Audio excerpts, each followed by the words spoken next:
Aceh language is going to die. Balochistan is something like Aceh was neglected. People are unhappy with the central government. When I went there, I didn't see a single Pakistani flag. The army was being particularly brutal.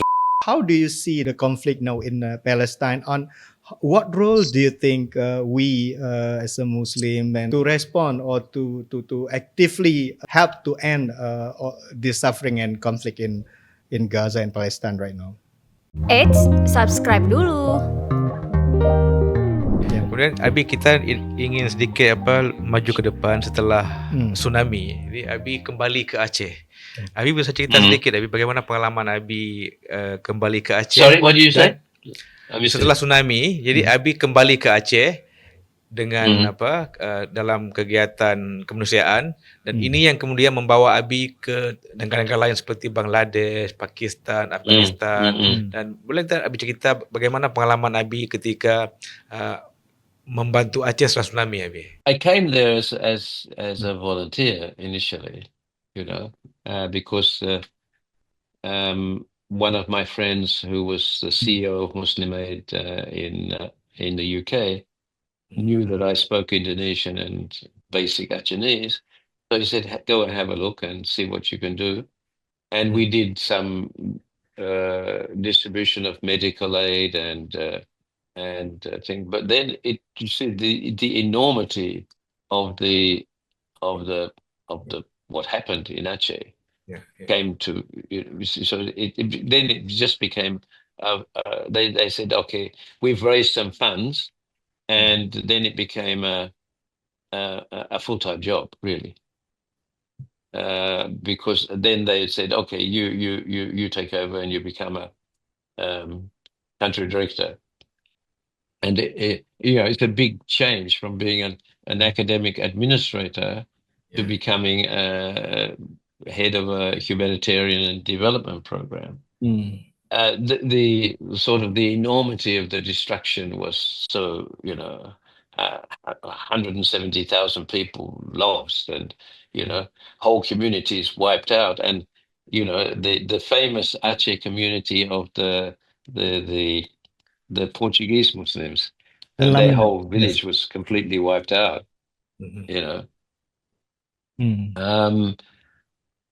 So we had to start from scratch. So first of all, you have to make sure that people are getting medical attention. People are getting. It was, there were no road communications. At some stage, you could only get to Lokna. Okay, when I arrived, you could only go to Lokna by boat. You couldn't get there by road. That was the extent of the destruction. That's my kampung, Abi. Oh, okay. So first of all, you have to deal with the emergency situation. Then you go into looking at rebuilding houses, schools, and other things, other infrastructure. So we worked with the World Bank to repair the Central District Banda Aceh's flood prevention system. We built a whole lot of houses, I think 1,400 houses along although the disaster was mostly in the west coast, there was also a lot of destruction along the east coast, along the Malacca as well.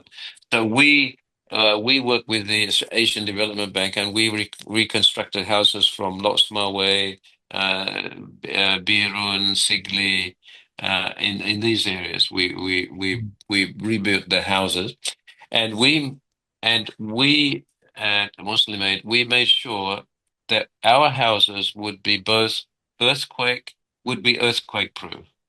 A lot of the houses that were rebuilt didn't take the precautions to make sure that they would be earthquake proof. So we got one of the leading British engineering companies to come and do a review of our housing program and our housing design. So our housing implemented the steps necessary to make the houses, should there be an earthquake, they would not immediately disintegrate. For example, if you use smooth bars in metal bars in the pillars, they will slip when there's an earthquake. But you have to use the one with ridged, berulir, I think they say in Indonesian. So that one, and you have to use a certain width. Then they will maintain their strength. You have to sunk your bricks in water before you build, because if you don't soak them, when you put the cement, the water will be so, but it won't be strong enough, and therefore it will crack when there's an earthquake and possibly endanger the people living inside the house. So we made care that our houses would be, and we took the community in consultation with the houses, and we tried to make sure that the houses would be suitable, would fit their desires and their wishes. So the housing construction was, I think our houses were, number 3. I think the Turkish were number 1. And our houses were number 3 in the satisfaction of the people who received them. We built a lot of temporary shelters, because after a disaster you need temporary shelters, and so we built a huge number. And I remember going to one meeting, that one of my first meetings, I think, of the coordination committee, and this has changed now. But at that time, you didn't have the same need for local language. So you had the Indonesians there not really being able to take part in the discussions. And therefore, they were dominated by people who spoke English, but mainly from Jakarta, who didn't understand the local situation as well. So when they said, oh, okay, we need to bring in a lot of students from ETB and other places to help with the reconstruction, I said, well, look, there's hundreds of unemployed Achenese and qualified engineers. They don't speak English, but we could use them. Rather than bringing people from outside, and they know the local conditions even better. So we made an agreement with the ILO, and we did a training program for young Achenese engineers to assist us in the reconstruction effort. So that was one of the things I noticed.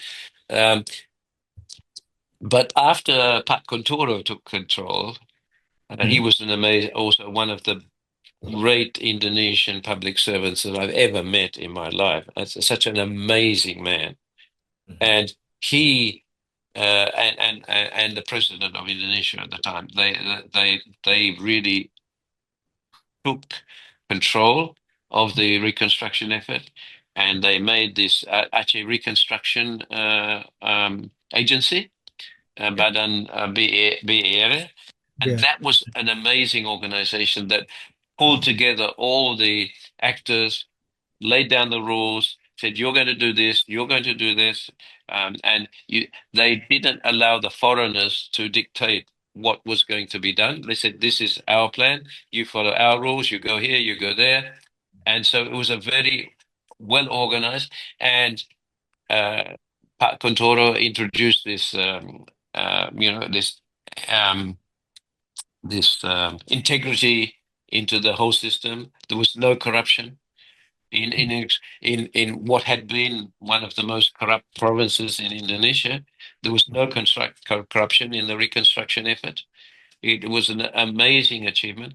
He managed to get the Indonesian public servants to delegate the approval of visas by bringing a top echelon public servant in Aceh to approve visas, and so the whole government approach through the BR was an amazing achievement of the Indonesian government, and I think it set the pace for other disaster responses.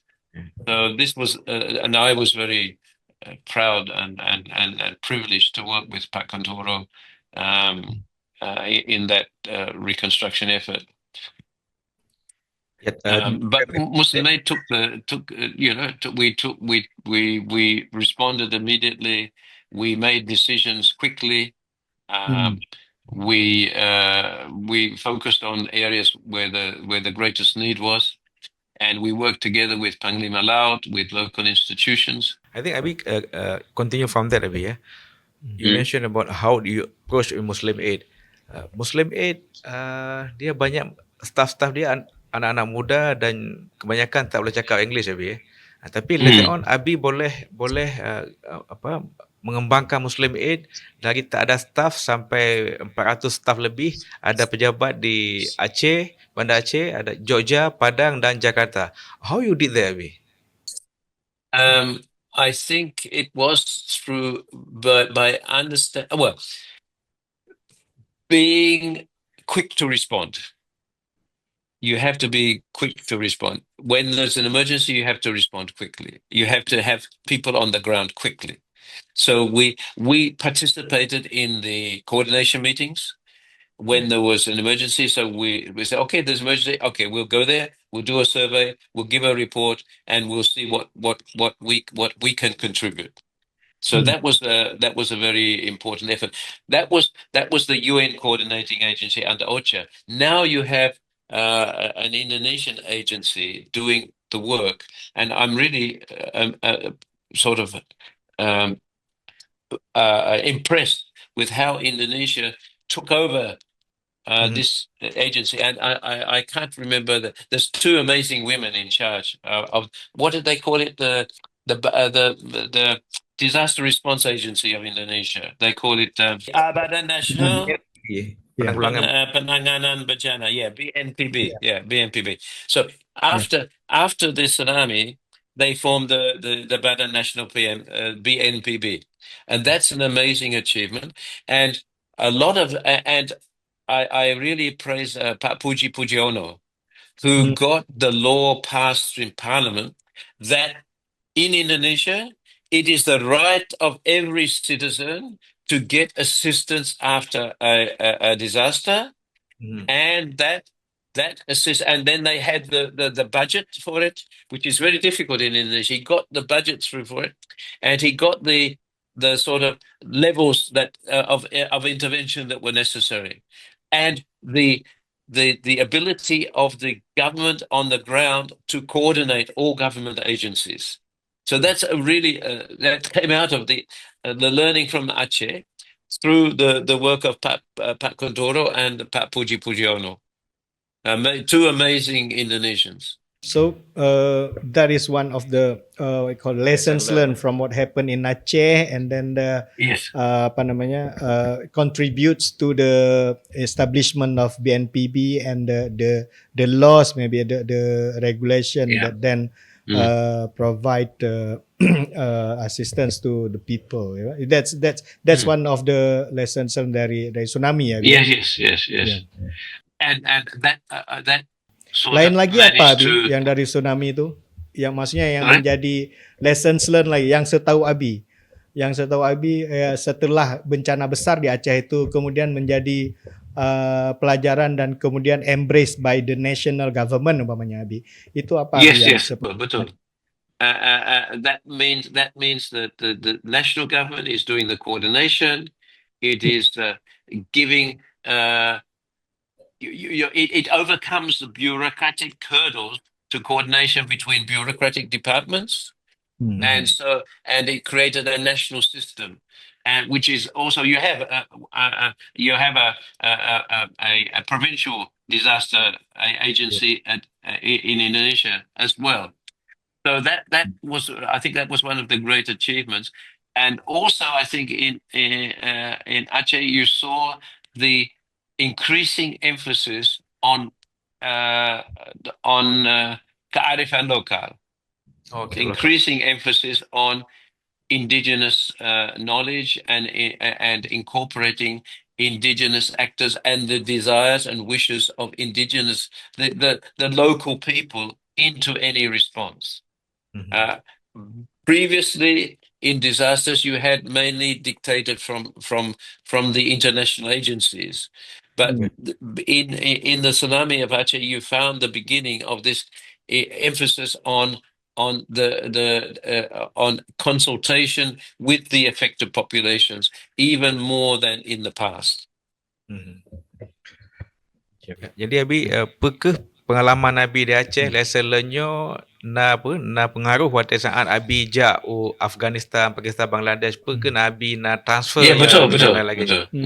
Jadi Abi cerita baca Abi pengalaman dan juga apa kesamaan waktu saat Abi di Aceh dalam masalah penanganan pos bencana waktu di Aceh dan juga waktu Abi jak Bangladesh, Pakistan atau Afghanistan Abi. Jadi Abi cerita baca pengalaman Abi ya. Yeah, well, Bangladesh is a different. All societies have their. Bangladesh is a fairly. Indonesia is a very diverse country with different cultures, Yeah. and you can find. And what we found in Aceh, for example, if a person from Oxfam asks a question to people in Aceh in Indonesian. And in Achenese, the response will be different. Bangladesh is a pretty a sort of monocultural country because almost everybody you have a few small groups, but majority 99% of 90% of the people of Bangladesh speak Bengalis, so they speak Bengali. So you have a fairly, so it's a different approach in Bangladesh. But Bangladesh, they came up with one of the world's best climate change, climate adaptation proposal. Is really quite amazing.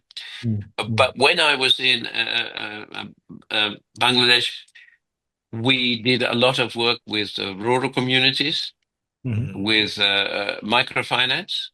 Microfinance is a very big thing in Bangladesh, and we had I think 172 officers all over the country doing microfinance.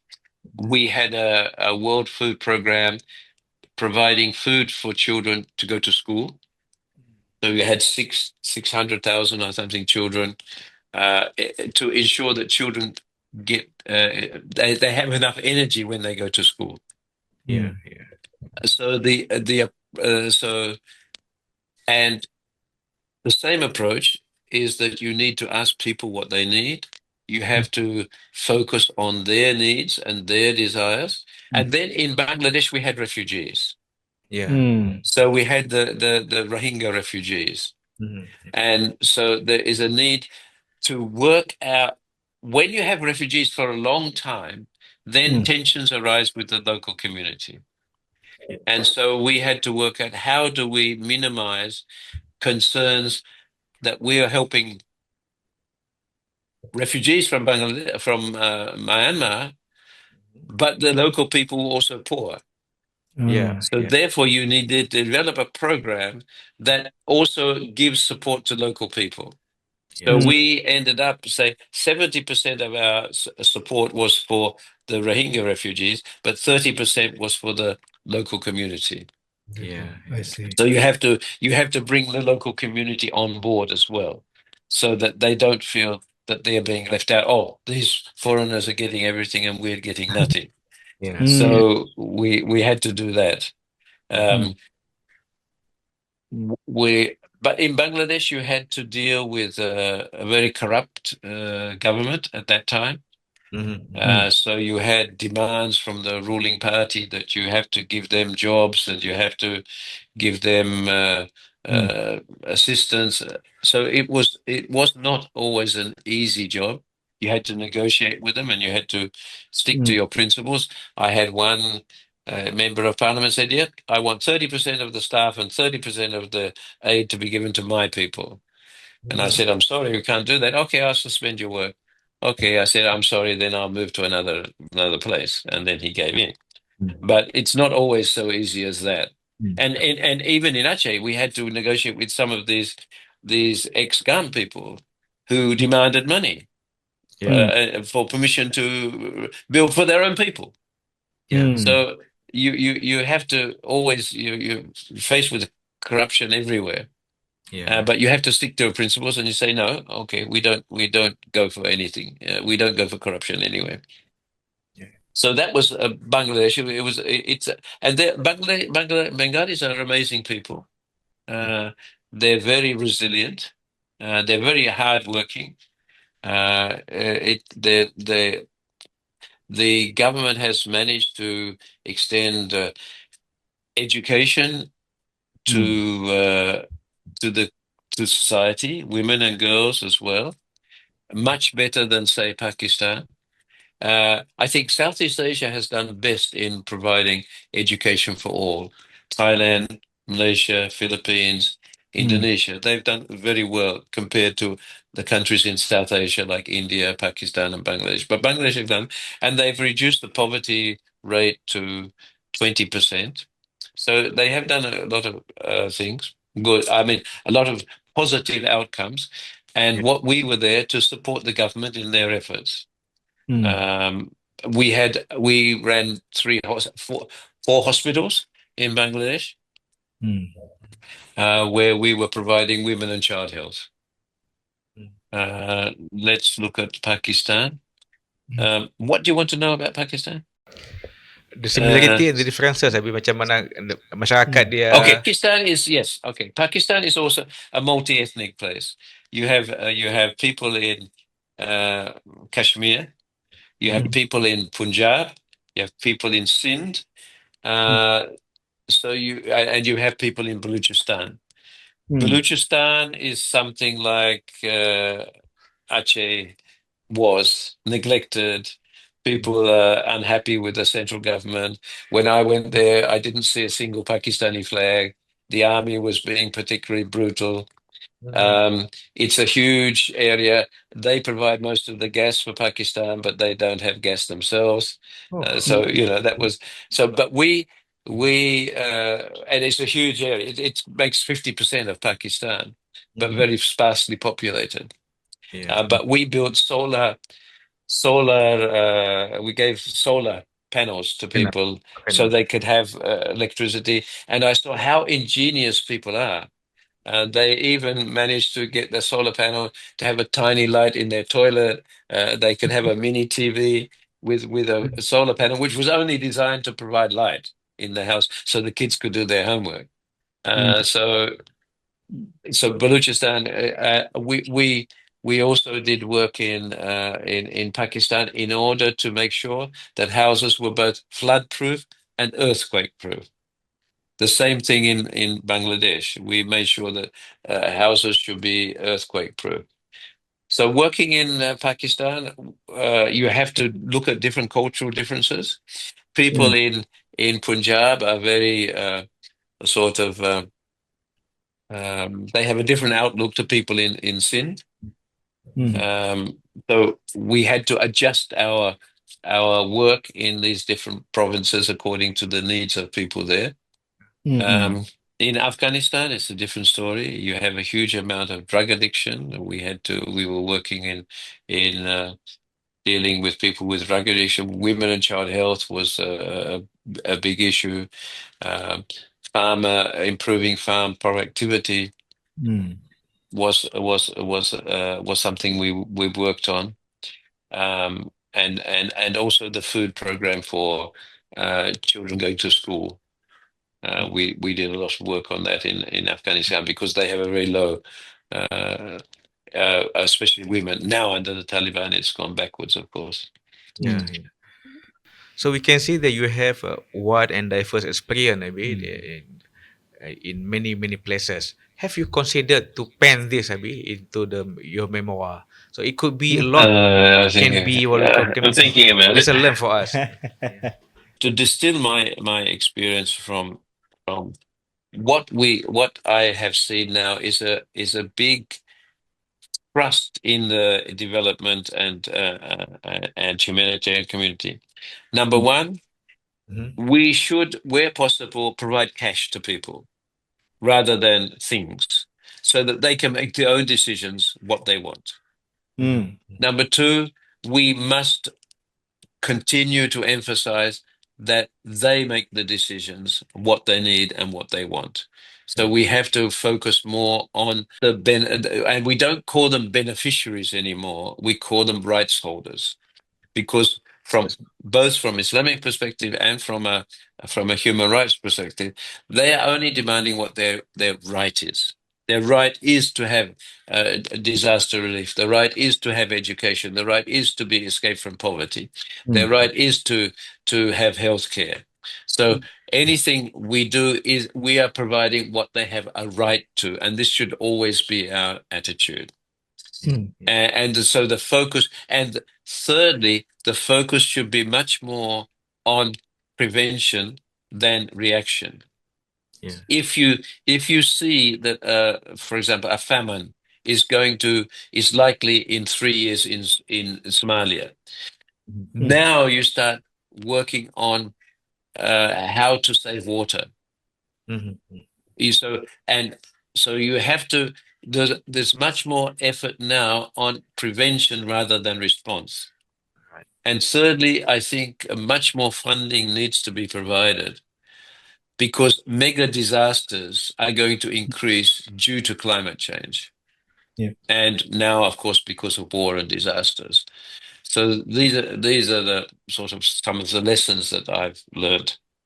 Yeah, talking about the funding, Abi, can you mention a little bit that can wakaf play a role in this, Abi? Because previously we're focusing on zakah and infaq and what have you, but now it seems that zakah has the potential, but it is underutilized and underused. And how we can utilize this also for humanitarian effort, Abi? I think yes, Wakaf. You see, Wakaf played a big role in the past. For example, you had in India, where you did have famines, where you did have drought, the rulers would have a store of food. Like in the time of Nabi Musa, for example, you had 7 linears and you had seven. So you saved up so you prepared in advance. Yes, we will have a disaster, so there we prepare for a future. We should be able to provide social services from Wakaf, like hospitals, like childcare, like education, funding students for although government should provide these things, but also Wakaf can provide an important role, and in preparing people for facing disasters or challenges. Yes, definitely. I think Wakaf can play a very important role. Abi, on that note, also Tengku Fahmi, yeah. So you talk, Abi mentioned about Prophet Musa. So I believe maybe at that time it was the Pharaoh, yeah, the Pharaoh, during the Prophet Yusuf. So when there was a dream that seven fat cows eat seven skinny cows, if I'm not mistaken, that dream that signifies there will be 7 years of prosperity, then will come the 7 years of hardship. Yeah, so that was easily managed because there was a pharaoh, the dictator, right? So that they can plan very well about keeping the surplus of economy, for instance, before the economic hardship come. So this is a bit a challenge when we have a democratic system where everybody or every group of people, maybe they want to have for themselves. Very difficult to think about the need for a nation. We talk about mega disaster. It can come anytime, right? I mean, or maybe when we have prosperity now, so we have to keep in order to anticipate any hardship upcoming, for instance.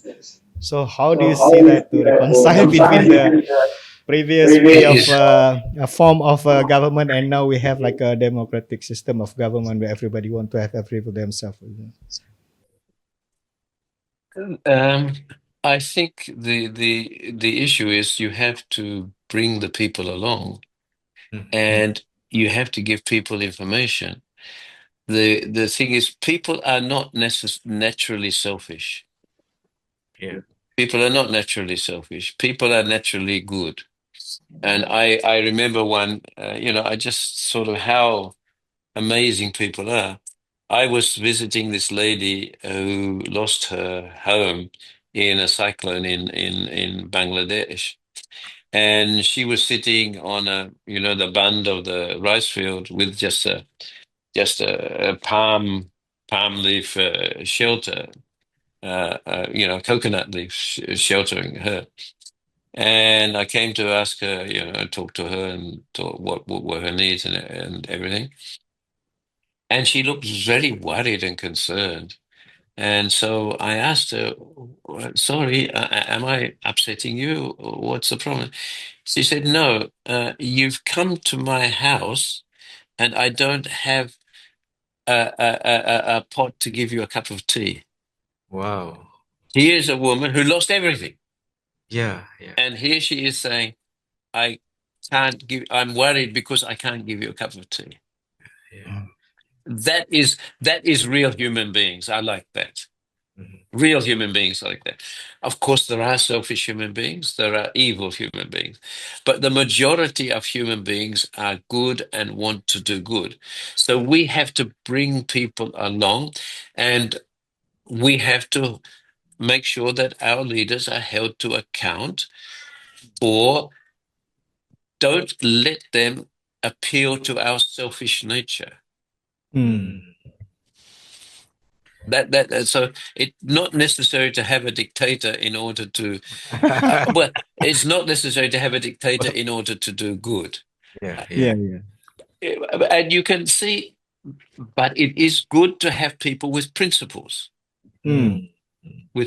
So we need people with principles in order to lead a country, lead a community, lead an organization. True, Abi. That's wonderful. Abi, tanya perkhabar yang sedikit harap saya baca lah, agak ringan lah. Tapi I serius. know you were going to Abi, ask me about a memoir, so yeah. I did start. Okay, so you can ask the question and answer. Okay. Baca Mhm. tu long tanya Yeah. Abi lah. Yeah. Abi, lagi-lagi Abi galak tak membaca. Jadi reading is your Memang. hobby Abi. Jadi jid Abi cerita kamu pajan Abi pun galak membaca. Olayan kita cakap tanya jid B and mate tanya pi galak membaca Abi. I think my reading started when I was very young. I think I started reading a newspaper when I was 6 years old. I could read a newspaper. Yeah. So my parents encouraged me to read. I encouraged my children to read, and they've encouraged their children to read. I think the earlier you start reading, the better. Okay. I think that's most important. And if parents don't read, their children won't read. Okay. So it's important for parents to be seen to be reading, to Jadi baik you encourage their baca, children to read. baik anak mantong you baca, Abi. Orang Tuhan harus baca aja lah. Yeah, harus. And you can see that all civilizations have been, that have advanced, have encouraged this reading habit. You can see every child that starts reading early, then they will have that love of reading throughout their life. And by reading early, you're dealing with language, you're dealing with concepts, you're putting the child in a way that will make them read for the rest of their life. So but it has to start young. Yeah. You can't. I mean, some people can. I mean, people who didn't learn to read and then they learn to read, you can. But for us, we should start encouraging children to read for them, and that's why, like preschools and things are useful in encourage children to read from an early age. Abi tentang kayu membaca aja kah? Abi galak baca buku-buku fizikal lagi jamun atau Abi baca e-book Abi? Orang tua baca I buku don't. fizikal. I like ebooks because they're quick to get. But the books that I read, I like to make notes on them. Oh yeah. Ah. So on a physical book, you can make notes on an ebook. It is possible too, but I still am. I'm still sort of more in Old school, interested yeah. in sort of putting a line under it, putting an exclamation mark, putting a comment in the books that I read. So I like the physical books. But I don't disparage people who go to ebooks. No. But I think Abi baca, retention is probably better with with physical books. good. Maksudnya Abi baca buku, apakah Abi baca sabuh buku sampai habis atau Abi baca macam-macam buku kemudian finish kemudian lah? Sometimes when the book is really interesting, I'll finish it. Like Dunes, for example. I finished it in 2 days. But if I'm reading now the history of Palestine, history of your martyrdom by Norman Finkelstein, then I've read a couple of chapters, and then I might read another book about Palestine. So it varies. Yeah. If it's a fiction book, probably you finish it straight away. But if it's an academic, maybe you read it and then you might read something else. But I like to look at the contents, and I read the contents, I read the introduction, I read the conclusion, and then I read the book again. Abi, on that note, because you mentioned about Palestine and Gaza, what is happening now? Yeah, I'm interested to know with your background. Although you are Muslim, but you live in Australia, and then you were once also grown up and raised in the Christian community, Western community. Yeah? But how do you see the conflict now in Palestine? On what role do you think we as a Muslim and the humankind, for instance, human being on earth, to respond or to actively what I call help to end the suffering and conflict in Gaza and Palestine right now? Muslims must continue to hold their governments to account, and governments and Muslims and all people of goodwill, including Jews who are against Zionism, need to continue to speak up, continue to bring the matter to the world, share it. Because the more you share, the more the algorithm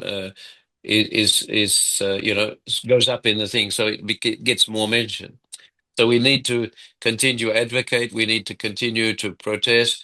We need to make sure our governments take a stand. Muslims in the West have a special responsibility because they are living in the countries that are arming and supporting the genocide. But Muslims in the Muslim world also need to stand up and also need to call out the Muslim countries that are not taking a stand. Saudi Arabia is providing a land bridge from UAE through Jordan to Israel. So we have to call them out. I think one of the best speakers on these issues is Sami Hamdi. And we need to make sure that we as Muslims hold Muslim governments to account. We hold our governments to account. We share the issues with our community. We work together with people of other faiths to get a broad coalition. Abi, mungkin anak Mid Aceh mungkin awal mendengar tu Abi pegah bata Aceh ya Abi. Jadi mana Abi? My question will be, it's been 20 years and more after the big disaster tsunami, and then we had MUA Helsinki, right? And then all those 20 years has been the Aceh was governed by, we can say that's our own people, and then and then we are challenged to have progress and development ahead. So maybe Abi can berpesan, give a message to the younger Acehnese, mungkin dalam bahasa Aceh, Abi, pe yang teruleh awaknya peget. Han mungkin dalam bahasa Aceh, Han mungkin karena Kangen kamu dengar Abi bahasa Aceh. No, but okay. No, I think I have to say it in English because this is important. You know, about what needs to be done for Masihkah. I think one is knowledge. You have to invest in knowledge. You know, I think knowledge, education, critical thinking, not just formal pieces of paper, not just getting a certificate or ijazah. And yes, get exposure beyond Aceh, travel, study, connect globally. That's important. And Dr. Husseini is trying to form a Aceh international organization for the diaspora, and I think we could support that. Right. I think in Aceh, let's have more vocational and technical education for local industries like agriculture, fisheries, renewable energy. And tourism. And why isn't Aceh making full use of the fiber optic cable that we have put in after the tsunami? Why isn't it linked to every school in Aceh? I think it's linked to the government departments, but why don't we link the fiber optic to every school, every pesantren, whether it's the Department Agama or the Dinas Pendidikan? Let's link that so they will have access to first-class teachers. I mean, in Singapore, the teacher can go to the classroom and then they can get a CD and they'll have. I mean, you can't do away with teaching, but support for teaching, and you can get the best teachers in the world in the classrooms in Aceh. So I think that's sort of very important. Then Aceh language is going to die if no action is taken to sustain it. The Indonesian law allows the teaching of Acehnese in high school, in primary school. It allows it. I think it shouldn't be a optional subject. It should be compulsory subject in every school in Aceh. Gayo, Aceh, that should be in all schools, in the pesantren as well. We need to preserve cultural identity. Loss of language is a sad thing. I mean, you're seeing every day in the news, this is the last person who speaks this language in Alaska. This is the last person who speaks this language in Australia. This is the last person who speaks this language in Brazil. The languages are dying out. So unless that is supported, I think the young people in Aceh should sort of force the government. You have to have compulsory teaching of Aceh and Gayo in all schools in Aceh, if it's possible. I don't know. I think why don't we have a department of Aceh culture and language at the university, UIN or Shakwara? Why do we have it? I don't know, but I think we should because we have it now, Abi. ada. Sekarang ada di ISBI namanya. Institut Seni Budaya Indonesia Aceh di Janto. That's Janto, Janto. Sudah ada Di bahasa Janto. Aceh. Yeah, tapi di Shakwara, di UIN, you need it. You need it because look at the literature of Aceh. You need to preserve it. All the hikayat, all the pantun. Who is going to record it? So I think that's it. But and you can do academic study. Remember that guy who did the study of Achenese, how it came from Cham. There's a study of the origin of Achenese. It came from Cham. I remember So that because when we went to Cambodia, the Mufti said that, "Welcome home, my son." He said to me. that's right. That's right. So I think, there's a lot they say. I think Aceh has not made enough news of the IMGT, the Yeah. Indonesia, Malaysia, Thailand Growth Triangle. There's potential there. So 90. why don't we make that potential, use that potential for getting, I think youth unemployment in Aceh is 25%. Is it? It's well above the national average, I think. So, why don't we Very Sure. figure, do yeah. something about that? Yeah. Yes. So that's sort of knowledge and things. And then young people in Aceh need to be involved in community service for the marginalized, for the poor, um, uh, challenge injustice, uh, challenge corruption, challenge incompetence. Mm. I think, promote, there must be government accountability at Gampung level, at Kecamatan level, at Kabupaten level, at provincial level. There should be accountability, and young people can play a role in making the. And remember, Pa Owen, he gave us some guidelines about accountability. Why don't we utilize that? That would be a great legacy of Pa Owen. We need Yeah. to.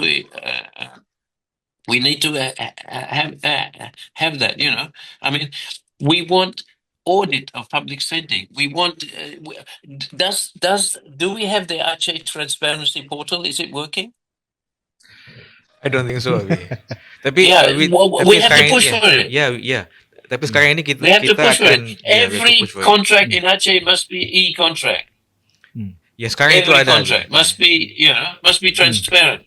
Yeah. Mm. Yeah. Inshallah. We need, you need program for like, health and nutrition. I think stunting is still bad in Aceh, isn't it? 30%. Is it still bad? Masih bad, still bad, Abi. Still bad. Huh? Mm. Still bad. Tapi Still bad. the current government ini dia In 2021, it was 33%. yeah. Stunting. But starting from this year, the government taking this seriously, and we try to address this through various measures, Abi, including wakaf. Wakaf akan play a role dalam hal good. seperti ini, Abi, insyaAllah. But of course, And then- we yeah. Sorry, go ahead. And of course, And then, look, we need the remember support, that- Abi. So what did you say? Of course, we need the support ini from all Acehnese, whether di Aceh ataupun di luar Aceh, dan also kita perlukan misalnya pandangan-pandangan dari Abi untuk bisa membuat ini sebagai reality, Abi. Karena Yeah. sad to We see need- that, yeah. We need to, and so that affects their intellectual and physical development for the rest of their life if they're stunted when they're kids, you know. Actually, then Abi, back to your cultural, like language and then the Acehese culture and all, right? Actually, if we look at other provinces in the Java, for instance, they actually, like in the Jawa Barat, there is a compulsory lessons in the primary school to teach the school children with Sundanese, for instance, with the Javanese. So everybody, at least they know the Sundanese. What more for the Sundanese? Of course, they can be very fluent, but for the other people who come and live in there, so they are compulsory to do so. And also in East Java, for instance, Nabi, they even have Javanese TV. So that's something that I think the next people We can can do, emulate. Yeah. I think, You need to have it. You need to have it. You need to have it. It's so important because if you don't encourage it, I mean, Aceh, how many people actually speak Acehese now? A lot of people don't. I know. So it's really you can make it compulsory, and then the other thing that I think young people need to do. This is for the future of Aceh, the future of Indonesia. We had, you remember, Green Aceh and Blue Aceh. Yeah, yeah. We didn't do anything about it. We didn't do anything about it. Reforestation, marine protection. We have to push the Indonesian government stop the illegal trawlers. Mhm. We have to stop. We have to stop this destruction of. That's causing floods. That's causing disasters, landslides. The young people have to. That why don't you know? You have a political party that says something. We want green Aceh, blue Aceh. So I don't know. We have to push these politicians. Okay, I want you. You adopt green Aceh as your policy platform. I want you to adopt blue Aceh as your policy platform. You know, Yeah. because Thank you for that, for your concern, Abi. Tapi I'm glad to inform you that this coming government is focusing on Green Aceh, focusing on kita environmental dan juga renewable energy, Abi. Jadi sekarang ini apa yang Abi dulu bincang dengan Irwandi, this government will be implementing this time, Abi, insyaallah. yeah, a bit So it's late. good news for you, Abi, I think. Yeah. What about thermal power? Yeah. Thermal power. Thermal power. No, thermal power. I think it's ongoing, Abi. So there is one, if I'm not mistaken, Panas bumi, in panas bumi. Takengon, Panas Bumi. Di I think Sarawak. in Sarawak and in Central Aceh there have been some thermal power projects in Aceh. They already started. So we'll Okay. see. So even though governments have said we're going to do it, then you have to make sure they do it, because people can adopt policies but not implement them. Yeah. So that you have to hold them to account. Okay, we want it. So yeah, I'm that's what I'm suggesting. Yeah. Tapi Abi, it's so kind of you to give us more than 1 hour, nearly 2 hours. Jadi, Really? yeah, Okay. we are so happy to talk to you because it's been a while. Mungkin, nah pertanyaannya Abi kan unik menurut Jackie ya, karena you have pendidikan dan juga capability yang mungkin tidak hanya di volunteer atau non-profit organization, tapi malah Abi mengambil di bidang tersebut, which is in voluntary non-profit organization to help the people, right? Mungkin bisa Abi ceritakan bagaimana Abi kemudian memilih jalur tersebut, dan pesan Abi kepada mungkin ada anak muda nanti yang juga ingin masuk ke dunia seperti Abi lakukan ini ya, non-profit organization, voluntary work, and then the helping the poor and all. Itu pakai ban Abi, pesan-pesan Abi pada mereka mesti. You don't need to be invited to do charitable work. You can just look at what people are doing. If people are not doing it, start an organization yourself. I mean, do something. If you see a need, look for people who are trying to meet that need, and you work with them. Or if nobody's doing it, do it. Get some like-minded people to do it. There's always opportunity. There's a wonderful Muslim man here in Brisbane. He has formed. He calls it charitable servants. He's been giving food to needy people for 15 years. He started by himself. He's a migrant struggling to feed his family, but he started this organization. He saw a need. We have another organization called Muslim Charitable Foundation that provides help for people, needy people, hungry people. So there's always there's always the chance to do it. If you want to get involved in the sort of NGO sector, then have a look at the advertisements which come out, and you can see if you can play a role. Now they are looking for qualified people. In Indonesia there's Islamic Relief. There are other international organizations. There's the UN.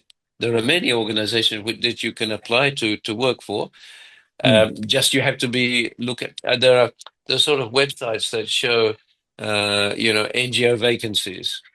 You can look at, there's an organization called Web Relief. Yeah, Hmm. Web Relief, which has, every fortnight or every week, I think, or every day, they advertise vacancies. Yeah. But you have to look at your qualifications, and maybe you need to start in your own country, like in Indonesia, in Aceh, doing something before you can apply for organizations like. But there's plenty of opportunities for work. And Médecins Sans Frontières is an amazing organization. Oxfam, um, Oxfam. What else? World Vision, Oxfam. Um, all of these organizations, they're often looking for staff. But you'll never get rich if you're working for NGO. Itu dia. Yeah.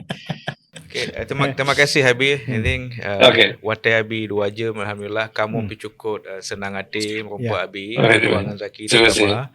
Ada mungkin akal-akal lain akal yang merompak ilmu, pengalaman yang akan Abi pegah penuh, dan Tanyo juga berharap Abi tetap kesempatan ke Tanyo untuk merompak dalam. Zaki, you want to close? Terima kasih. Yep. Thank you. Abi nak closing Abi. Yeah. Okay, closing. Abi closing. Boleh. Sebelum Zaki closing, mungkin laki Tanyo laki closing buat Abi baca. Ya, betul.